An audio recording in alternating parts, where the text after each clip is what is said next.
Alright, what's up? Arthur here, and welcome to a new Black Ops 3 video.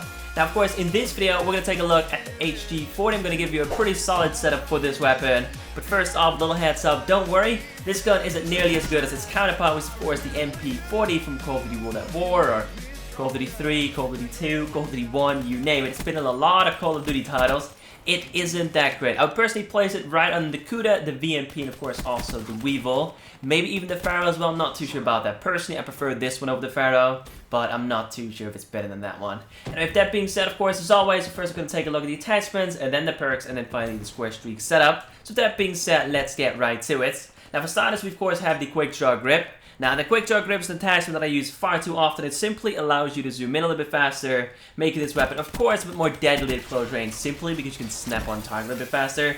Personally, I wouldn't recommend you to hip fire too often, just because that's kind of inconsistent.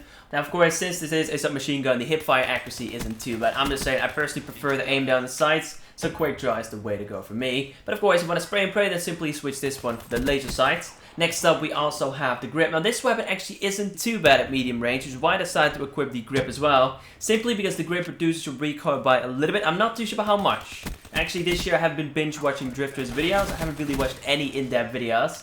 But if I'm not mistaken, it reduced your recoil by 9%. Simply correct me if I'm wrong, but if I'm not mistaken, it's something along those lines. So of course, that's going to make this gun a bit easier to handle at medium to long range, which simply makes this gun a bit more versatile than it is by default. Then next up, we also have rapid fire. Now, normally speaking, by default, this weapon has a really low fire rate.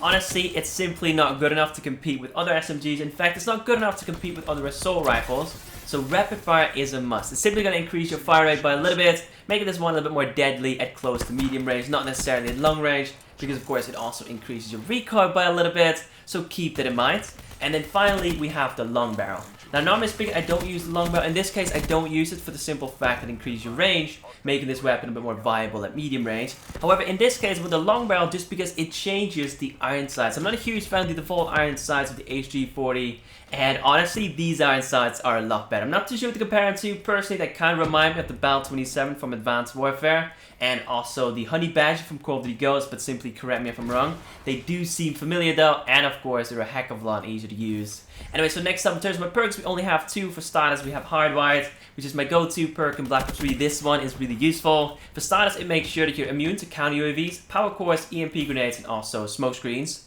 It makes sure you don't trigger trip mines, shock charges, and C4 alarms. And then on top of that, it reduces the effects of Tracker, and it completely annihilates the effects of Sixth Sense. So that's of course pretty decent. And then finally, we have the perk Scavenger. Now I'm just going to put this out there straight away. This one is not necessary. Scavenger is not a necessity when you want to do well with the HG40. In fact, the main reason I use Scavenger is because I really dislike having to pick up a different weapon halfway through gameplay. Because of course, at the end of the day, I'm here to showcase the HG40. You're all here to watch some HG40 gameplay, so it's kind of annoying if I pick up a different weapon constantly. So that's the main reason why I use Scavenger. So personally, I would recommend you to switch this one for anything else that you prefer. And that actually gives you 2 extra points. So go with something like Sixth Sense, go with Engineer, maybe Tactical Mask. If you want to, you can also go for a Launcher, which is definitely pretty useful if you're trying to complete the dark matter challenges. And apart from that, it's really up to you. And then finally, in terms of my score streaks, if I'm not mistaken, I was using the UAV, the Cerberus, and then finally the Talon. This is a pretty simple score streak setup, but the Cerberus and the Talon combined